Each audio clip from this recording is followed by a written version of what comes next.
Among the dramatic stories of Israel's wilderness journey, Moses striking the rock, the golden calf, manna falling from heaven, there lies a quiet and mysterious event almost forgotten.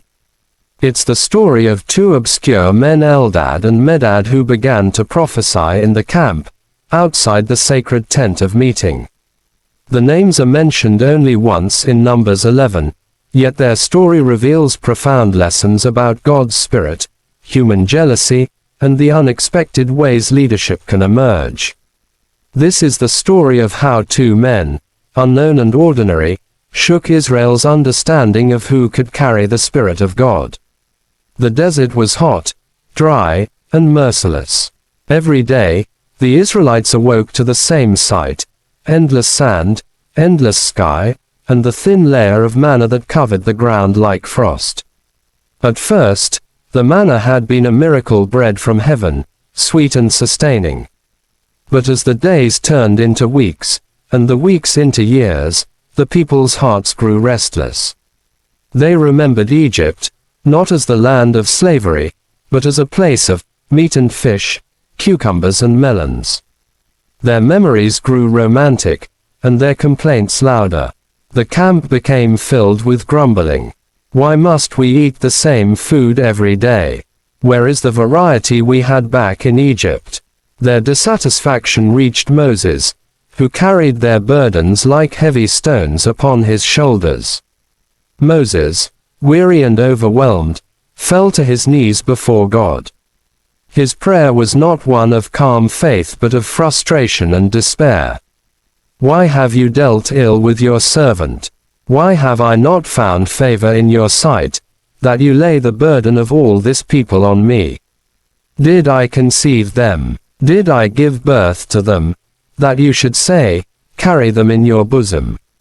I cannot carry this people alone, it is too heavy for me. If this is how you will treat me, then kill me now. The desert wind carried his words upward.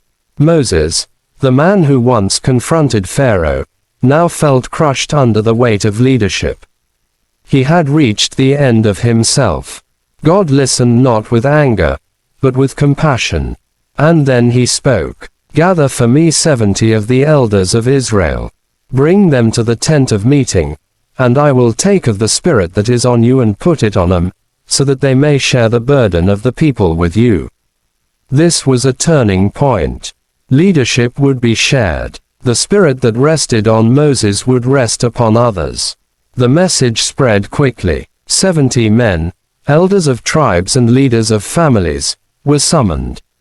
They prepared themselves with trembling hearts. For years, Moses had stood as the unique mediator between God and Israel. Now, they were being called to stand alongside him, touched by the same Spirit that empowered Moses. The elders gathered near the sacred tent. The air was heavy with anticipation. Families looked on with awe, children whispering, "Will they shine like Moses did on Mount Sinai? Will they see God face to face?" Inside the tent, the cloud of God's presence descended. Lightning crackled faintly within the cloud, and the earth trembled. The Spirit of God, infinite yet personal, rested on the elders. Suddenly, they began to prophesy words of divine inspiration flowing from their lips. The people gasped in wonder. But among those called, 2 men did not make it to the tent. The names, Eldad and Medad. For reasons unrecorded, they remained in the camp. Maybe they were delayed by family needs. Maybe they felt unworthy to stand among the elders. Or maybe they simply never reached the gathering in time. And yet while the 70 prophesied inside the tent, the Spirit of God also fell upon Eldad and Medad, right where they were, in the camp among the people. Suddenly, they began to speak words not of their own prophecies, visions, proclamations of God's will. Their voices rang out in the ordinary camp, not the sacred tent. The people stood stunned. Could this be allowed? Could men prophesy outside the appointed space?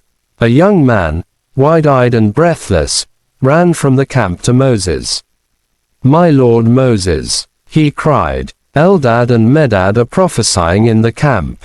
Joshua, son of Nun, the loyal aide who had served Moses since youth, was quick to respond. His voice carried both alarm and zeal.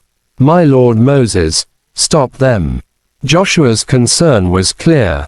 The sacred gift of prophecy should not be so freely shared, especially not outside the appointed place.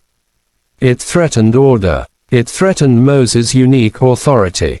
If anyone could suddenly speak for God, what would happen to leadership? But Moses, weary yet wise, looked at Joshua with calm eyes. His reply was sharp, yet filled with longing. "Are you jealous for my sake? Would that all the Lord's people were prophets, and that the Lord would put his Spirit on them."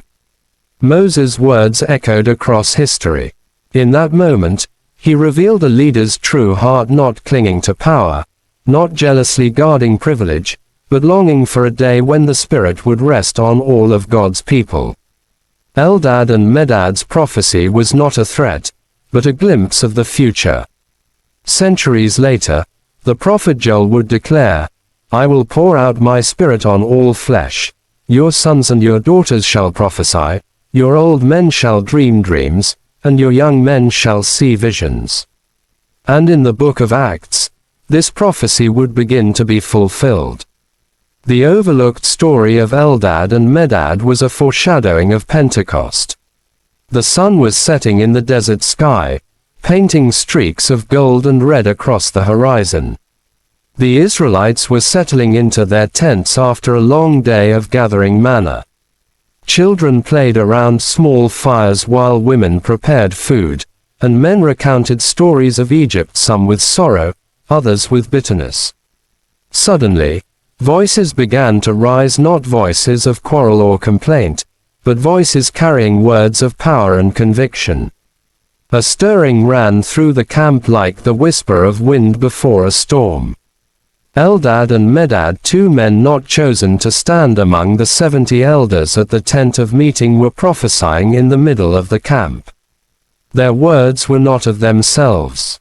The Spirit of the Lord had fallen upon them, and their tongues carried messages too weighty to be dismissed. Some said they spoke of the coming victories of Israel, others claimed they warned of Israel's stubbornness and rebellion, and still others whispered that they foretold the rise of a greater deliverer in generations yet to come. The people gathered around in awe. Some were frightened, others overwhelmed, and many simply confused. "How is this possible?" they asked one another. "Were not the 70 called to the tent of meeting with Moses? Why then are Eldad and Medad filled with the Spirit here in the camp?" A young man, perhaps stirred with zeal, or perhaps jealousy, ran straight to Moses. His voice trembled as he cried, "Eldad and Medad are prophesying in the camp." Joshua, son of Nun, ever loyal and protective of Moses' honor, stepped forward. His eyes burned with fervor as he declared, "Moses, my Lord, stop them." The camp grew tense. The people leaned in, wondering what Moses would say. Would he silence these men? Would he protect his own authority? But Moses, with the calm wisdom of a shepherd who had walked long with God, answered with a heart unlike theirs. His face softened, his eyes lifted heavenward, and his voice rang clear. "Are you jealous for my sake? Oh, that all the Lord's people were prophets, and that the Lord would put his Spirit on them." Those words struck the camp like thunder. Instead of being threatened, Moses revealed the heart of true leadership, not clinging to power, but desiring that all of God's people might share in his Spirit. The murmurs of the crowd shifted, some astonished, some humbled, some awakened to a vision greater than they had ever imagined. That night, the camp was different. The firelight flickered against the tents, but within hearts, a deeper flame had been kindled, a hope that perhaps the God who spoke through Moses, through the elders, and now through Eldad and Medad, might one day speak through every man, woman, and child who belonged to him. The desert winds carried that hope across the camp, like a promise waiting for its time.